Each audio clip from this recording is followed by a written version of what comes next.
నడిచినా కూర్చున్నా మోకాళ్ళ నొప్పులు వస్తున్నాయా? ప్రాణ పెయిన్ క్లినిక్ లో అధునాతన చికిత్సతో మోకాళ్ళ నొప్పులు తగ్గించుకోండి. హాయ్ హలో నమస్తే, welcome to #1 news channel in digital మనం టీవీ. నేను మీ లాస్యా. ప్రస్తుతం మనతో పాటు పొలిటికల్ అనలిస్ట్ కట్టా కార్తిక్ గారు ఉన్నారు. నమస్కారం అండి. అసలు జగన్ గారు ఆల్రెడీ చూస్తున్నాం, ఇక్కడ కుటుంబాలను చీల్చే కుట్రలు చేస్తున్నారు బాబు గారు అని చెప్పి ఆరోపణ చేస్తున్నారు. నిజంగానే వైఎస్ షర్మిల గారిని, విజయమ్మ గారిని, సొంత తల్లిని, సొంత చెల్లిని దూరం చేసుకుంది వైఎస్ జగనే అని చాలా మంది చెప్తున్నారు. దీనికి మీ మీద అంటే మీ కామెంట్ ఏంటి? అంటే కుటుంబాలను చీల్చే కుట్రలు చేస్తున్నారు. ఎవరు కుటుంబాలను చీల్చారు? ఎవరు? వైఎస్ఆర్ కుటుంబం నుంచి బాయ్కాట్ అయ్యారు సొంతంగా. అసలు వైఎస్ఆర్ కుటుంబం అంటే ఎవరు? ఫస్ట్ డెఫినేషన్ కావాలి. వైఎస్ రాజశేఖర రెడ్డి గారు, వైఎస్ వివేకానంద రెడ్డి గారు, వీరిద్దరు అన్నదమ్ములు. అంటే అన్నదమ్ములుగా ఎప్పుడు విడిపోలేదు, జీవితాంతం కలిసి ఉన్నారు. రాజశేఖర రెడ్డి గారు చనిపోయేంత వరకు రాజశేఖర రెడ్డి గారిని విడిగా, వివేకానంద రెడ్డి గారిని విడిగా చూడలేదు. పొలిటికల్ వైస్ తోడు నేడగా ఉన్నారు. పులివెందుల ఎమ్మెల్యే స్థానం నుంచి కానీ, కడప ఎంపీ స్థానం నుంచి కానీ ఈ కుటుంబంలో ఒకరి పోటీ చేసుకుంటూ వచ్చారు. కరెక్ట్. ఇప్పుడు ఆ కుటుంబాన్ని ఎవరూ విడిగా చూడలేదు కదా. ఇవాళ ఎందుకు విడిపోయాయి? ఎక్కడ మూలం జరిగింది? వివేకానంద రెడ్డి గారి హత్య నుంచి స్టార్ట్ అయిపోయింది. వివేకానంద రెడ్డి గారి హత్య కేసులో నేరం మోపబడుతున్న వాళ్ళు ఎవరు? వైఎస్ అవినాష్ రెడ్డి, వాళ్ళ తండ్రి వైఎస్ భాస్కర్ రెడ్డి. వీళ్ళెవరు? వైఎస్ భారతి గారి తరపు బంధువులు. అక్కడ స్టార్ట్ అయింది వివాదం. వైఎస్ భారతి గారి బంధువులు అనేటువంటి వాళ్ళు కడప ఎంపీ స్థానాన్ని అడిగితే వైఎస్ సొంత కుటుంబ సభ్యులంటే వివేకానంద రెడ్డి గారికి ఇవ్వకుండా, వివేకానంద రెడ్డి గారు నాకు ఇవ్వకపోతే ఇవ్వపోయారు, వైఎస్ షర్మిల గారికి ఇవ్వండి అని చెప్పి సజెస్ట్ చేస్తే ఆ సజెషన్ కూడా తీసుకోకుండా, ఆ గొడవలో నుంచి వివేకానంద రెడ్డి గారు హత్య జరిగితే ఆ హత్యని కూడా కప్పిబుట్టి ఆ హత్యని నారావారి రక్త చరిత్రగా క్రియేట్ చేసే ప్రయత్నం చేసి ఇదే పేపర్లో నారావారి రక్త చరిత్రను రాశారు కదా. ఇప్పుడు ఎవరు? సిబిఐ ఎవరిని ఎంక్వైరీ చేస్తుంది? ఎవరు నిందితులుగా పేర్కొంటుంది? ఎవరిని అరెస్ట్ చేయాలని ప్రయత్నం చేస్తుంది? ఎవరు అరెస్టులో ఉన్నారు? వైఎస్ భాస్కర్ రెడ్డి గారు అరెస్టులో ఉన్నారు, అవినాష్ రెడ్డి గారు నిందితుడిగా ఉన్నారు. సో ఇది కదా జరుగుతుంది. కాబట్టి నేనేమంటానంటే కుటుంబానికి ఇచ్చే కుట్ర ఎవరు చేశారు? సరే, షర్మిల గారు అయినప్పటికీ కూడా ఇన్ని గొడవల తర్వాత కూడా వైఎస్ సునీత గారు నా తండ్రి హత్య కేసు ఎవరు చేస్తే వాళ్ళని నిందించే ప్రయత్నం చేయండి, నిందితులుగా వాళ్ళని చేర్చండి, ఈ కేసును సరిగ్గా విచారణ చెప్పి అడిగితే అక్కడ సిబిఐ పట్టించుకోకపోవడం వల్ల కదా ఈ కేసును తెలంగాణ సిబిఐకి ఫార్వర్డ్ చేయండి సునీత గారు కోర్టులకు ఎక్కింది. సునీత గారు కోర్టులకు ఎక్కే పరిస్థితికి ఎందుకు తీసుకొచ్చారు? సునీత గారు న్యాయ పోరాటం ఎందుకు చేస్తున్నారు అంత గట్టిగా? పైగా దాన్ని హత్య కాదు అన్నట్టుగా కూడా చిత్రీకరించారు. రెండు, సునీత గారి మీద ఆరోపణలు చేసింది ఎవరు? ఆస్తుల కోసం గొడవ చేస్తుందని మాట్లాడింది ఎవరు? ఆమె టీడీపీ వెనకాల నడిపిస్తుందని చెప్పింది ఎవరు? సాక్షాత్ సజ్జల రామకృష్ణారెడ్డి గారు, అంటే జగన్మోహన్ రెడ్డి గారి ఆయన దగ్గర మనిషి, ఆయన పిఆర్ఓగా ఉండే మనిషి, ఆయన మాటని తన మాటగా చెప్పే మనిషి కదా. ఇప్పుడు షర్మిల గారి గురించి మాట్లాడుకుందాం. వైఎస్ షర్మిల గారికి మాకు ఏ సంబంధం లేదు, ఆమె పార్టీ ఆమె ఇష్టం, ఆమె ఎక్కడైనా పెట్టుకుని వైఎస్ఆర్టీపీ పార్టీ పెట్టే టైంలో చెప్పింది ఎవరు? మళ్ళీ ఆమె ఏదో సజెషన్ చేయకపోతే షర్మిల గారు రివర్స్ కౌంటర్ ఇచ్చారుగా, సంబంధాలు మళ్ళా కలుపుకోవాలని చూస్తున్నారా అని. ఆ సంబంధాలు మళ్ళా కలుపుకోవాలని చూస్తున్నారా అని అడిగినప్పుడు విలేకరులు అడిగారు, ఈ ప్రశ్న మీరు ఈ సమాధానం మీరు సజ్జల గారు చెప్తున్నారా లేదా జగన్మోహన్ రెడ్డి గారు చెప్తున్నారంటే ఈ ప్రశ్న చెప్పిన వాళ్ళకి చెప్పించిన వాళ్ళు చెప్తున్నా చెప్పారు. తను క్లియర్గా ఉన్నారు. అందుకే దీని నుంచి ఇప్పుడు మొన్న December 25th రోజు తన క్రిస్మస్ గిఫ్ట్ నారా లోకేష్ గారికి పంపించారు. పంపిస్తూ దాంట్లో వైఎస్ఆర్ ఫ్యామిలీ నుంచి పంపిస్తుందా అని చెప్పారు. వైఎస్ఆర్ ఫ్యామిలీ అంటే తను ఏమనుకుంటున్నారు? షర్మిల గారు, సునీత గారు అంటే రాజశేఖర రెడ్డి గారి కుటుంబం, వివేకానంద రెడ్డి కుటుంబం. రాజశేఖర రెడ్డి గారి కుటుంబాన్ని, వివేకానంద రెడ్డి గారి కుటుంబాన్ని ఎవరు క్యారీ చేస్తున్నారో వాళ్ళు వైఎస్ఆర్ కుటుంబం. ఈ కుటుంబం నుంచి భారతి గారి బంధువుల కోసం ఎవరు పక్కకు జరిగారో వాళ్ళు వైఎస్ఆర్ కుటుంబం కాదు. సో తనంతటి తాను బాయ్కాట్ చేసుకుని తనంతటి తాను కుటుంబాన్ని దూరం జరిగి అలా మళ్ళీ కుటుంబాన్ని చీల్చే కుట్ర చేస్తున్నాను అడగటం ఏంటి? అసలు వైఎస్ షర్మిల గారి కడప ఎంపిస్తానే ఇవ్వడానికి ఆ రోజు జగన్ గారికి ఉన్న అభ్యంతరం ఏంటి? అదే అందరి మదిలో ఉన్న ప్రశ్న. అవినాష్ రెడ్డి గారితో ఉన్నదేంటి, షర్మిల గారిలో లేనిదేంటి? పార్టీ కోసం జగన్ గారి కష్టాల్లో ఉన్నప్పుడు, జైల్లో ఉన్నప్పుడు అవినాష్ రెడ్డి గారు ముందుండి నడిచారా? జగన్ గారి కోసం షర్మిల గారు నడిచారా? 3000 కిలోమీటర్లు ఒక ఉమెన్ కదా. ఒక ఉమెన్ గా నేను రాజశేఖర్ గారు మేము నడుతున్నా 3000 కిలోమీటర్లు పాదయాత్ర చేయగలరా? కష్టం. తను మొండిగా చేసింది షర్మిల గారు. మరి అంత గట్టిగా అన్న కోసం నిలబడ్డప్పుడు ఇలా అన్నకి ఆ రోజు సింపతి వర్కౌట్ అయిందంటే తల్లి చెల్లి రోడ్డు మీదకి రావటం వల్లే కదా. వాళ్ళు రోడ్డు మీద రాకుండా ఇంట్లోనే కూర్చొని ఉంటే మాకు రాజకీయాలతో రాజశేఖర రెడ్డి గారు ఉన్నప్పుడు సంబంధాలు లేవు కదా, రాజశేఖర రెడ్డి గారు లేనప్పుడు కూడా సంబంధాలు లేవు రాజకీయాలతో మాకు తెలియదు కదా అని ఇంట్లో కూర్చొని ఉంటే ఇలా సింపతి వర్కౌట్ అయ్యి ఉండేదా? జగన్ గారు స్టాండ్ బై అయ్యే వాళ్ళ రాజకీయాల్లో అన్న వదిలిన బాణాన్ని నేను అని ఎన్ని మీటింగ్స్ లో చెప్పారు కదా. మరి రెండో పవర్ సెంటర్ అవుతారు, తన కీలకమైన నాయకురాలిగా అవుతారు అని చెప్పేసి పార్టీలో ఏ పదవి కూడా ఎందుకు ఇవ్వలేదు ఆమెకి? ఇప్పుడు వైఎస్ విజయం గారికి గౌరవ అధ్యక్షురాలుగా పోస్ట్ ఇచ్చారు. ఇలా పోస్ట్ ఎందుకు తీస్తారు, ఎందుకు రాజీనామా చేయాల్సి వచ్చింది? ఆ పోస్ట్కి ఆమెతో గౌరవం ఎప్పుడైనా ఇచ్చారా? అంటే జగన్ గారిని దాటి షర్మిల గారు వెళ్ళిపోతారు ఇన్ ఫ్యూచర్ లో రాజకీయాల్లో కానీ ప్రజల గుండెల్లో కానీ అన్న ఒక అంటే దాంట్లో కోణం ఉంది. జగన్ గారు తన మీద ఉన్న కేసులు అరెస్ట్ అయితే అది భారతీ గారిలో కాకుండా షర్మిల గారిలో రాజశేఖర రెడ్డి గారు వారసత్వాన్ని చూసుకుంటారు కాబట్టి జగన్ గారు ఏదైతే ఒక వెళ్ళాల్సిన పరిస్థితి. బీజేపీ ఇంత కోఆపరేట్ చేస్తే మొదట్లో ఎక్స్పెక్ట్ చేయలేదు కదా. ఇలా బీజేపీ కోఆపరేట్ చేస్తూ ఉంది, సెంట్రల్ గవర్నమెంట్ కోఆపరేట్ చేస్తుంది కాబట్టి సిబిఐ ఎన్నిసార్లు జగన్ గారు విచారణ రాకపోయినా వదిలేస్తుంది. ఒకవేళ జగన్ గారు జైలుకి వెళ్లాల్సిన పరిస్థితి వచ్చింది అనుకోండి, ఎవరు సీఎం అంటారు పార్టీలో? ఇంకొకరు ఎవరు? రాజశేఖర రెడ్డి గారు వారసులు షర్మిల గారు. షర్మిల గారిని కాదండి, సజ్జల గారినో భారతీ గారినో ఇంకోనో సీఎం అనరు కదా. సో ఆ పరిస్థితి రాకూడదు అనేటువంటి కారణం చేత షర్మిల గారు పక్కన పెట్టారు. సో ఆ పరిస్థితి రాకూడదనే కారణం చేత వివేకానంద రెడ్డి గారు పక్కన పెట్టారు.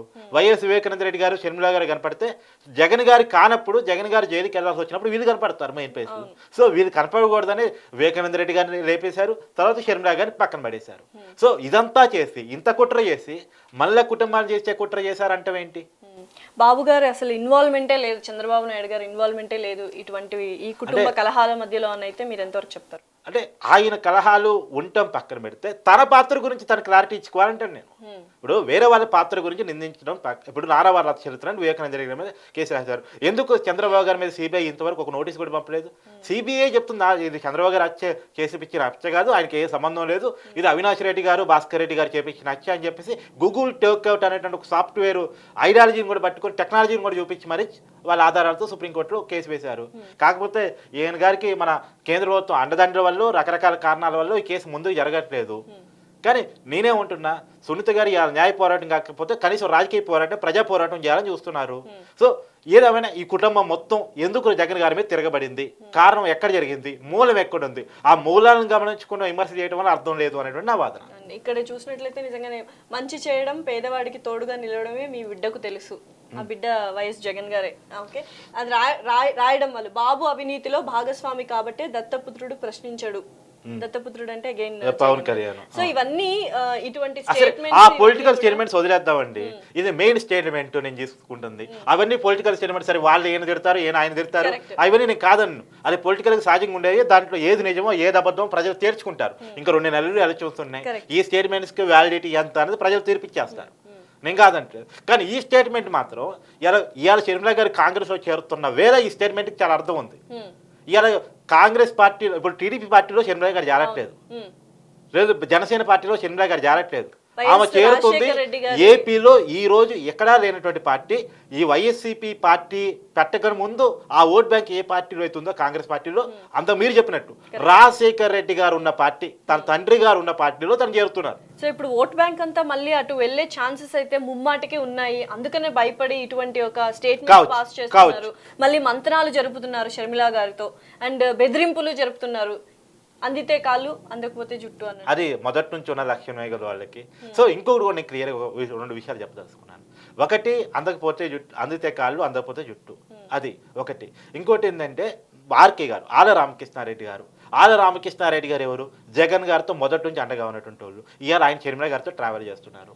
ఇట్లాంటి వాళ్ళు పోతున్నారని తెలిసిన తర్వాత జగన్ గారి పట్ల జాగ్రత్తలో భాగంగానే మీరన్న అంత్యకాలు లేకపోతే జుట్టు అనే కాడికి వచ్చారు. ఇవాళ కడ పంపిస్తాను, వైసీపీ నుంచి ఇస్తాను, నువ్వు రా తెలియ అంటున్నారు. అదే ఎంపీ స్థానం ఆ రోజే ఇచ్చుంటే ఇవాళ అది తెలియదు, దూరం అయ్యేది కాదు కదా.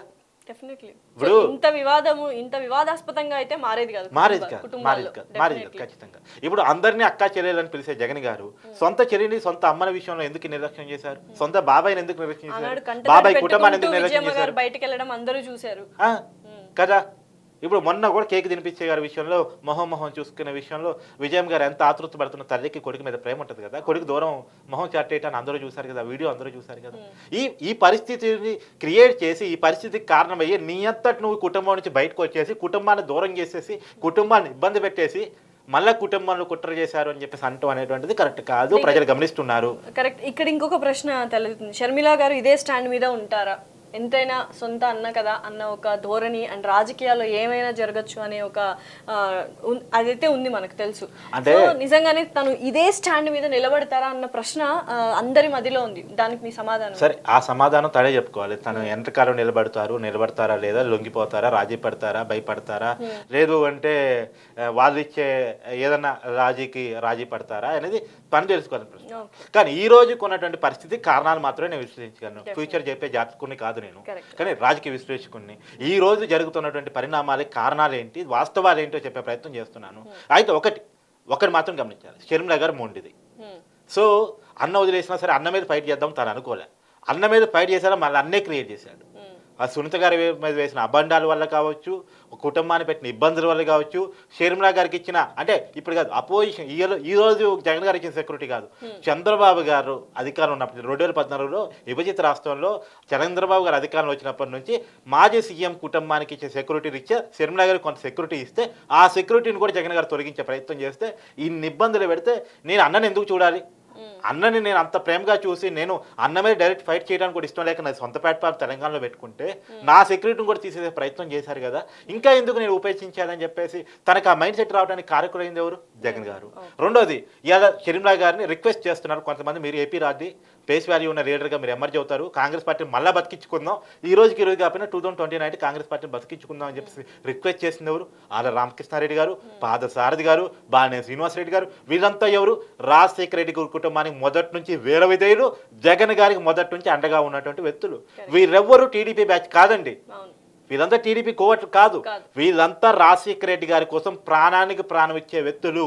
మీకు ఇంకో విషయం చెప్తున్నా, మేకపాటి చంద్రశేఖర రెడ్డి గారు, కోటంరెడ్డి సీతారెడ్డి గారు, వీళ్ళు ఇష్టం లేక మన సొప్పక ఇక్కడ ఉండలేక జగన్ గారితో పడలేక ఈ పార్టీ కరెక్ట్ కాదు అని చెప్పేసి వైసీపీకి రాజీనామా చేసి టీడీపీలో చేరారు. వాళ్ళెవరు ఇష్టపూర్తిగా మనస్ఫూర్తిగా టీడీపీలో పోయిన వ్యక్తులు కాదు, వాళ్ళ జీవితంలో కూడా కలగానే ఉంటారు మేము టీడీపీ పార్టీ పోతాం, పసుపు జెండా కప్పుకుంటామని. ఎందుకున్నారంటే వాళ్ళని నువ్వు ఉంచుకోలేని పరిస్థితులు ఉన్నావు, నిన్ను నమ్ముకొని వచ్చిన వాళ్ళని నువ్వు నట్టిట ముంచేసి ఇయ్యాలి నువ్వు మాట్లాడితే ఎలా అండి? చూద్దాం. నిజంగానే ఎలక్షన్స్ ఎలాగో ఇంకా 2-3 నెలల్లో ఉంది. సో ఎవరు విన్ అవుతారు, ఎవరు ఓడిపోతారు, నిజంగానే కుటుంబ కలహాలకి ఎవరు కారణం అనేది అయితే క్లియర్గా తెలిసిపోతుంది. Thank you so much.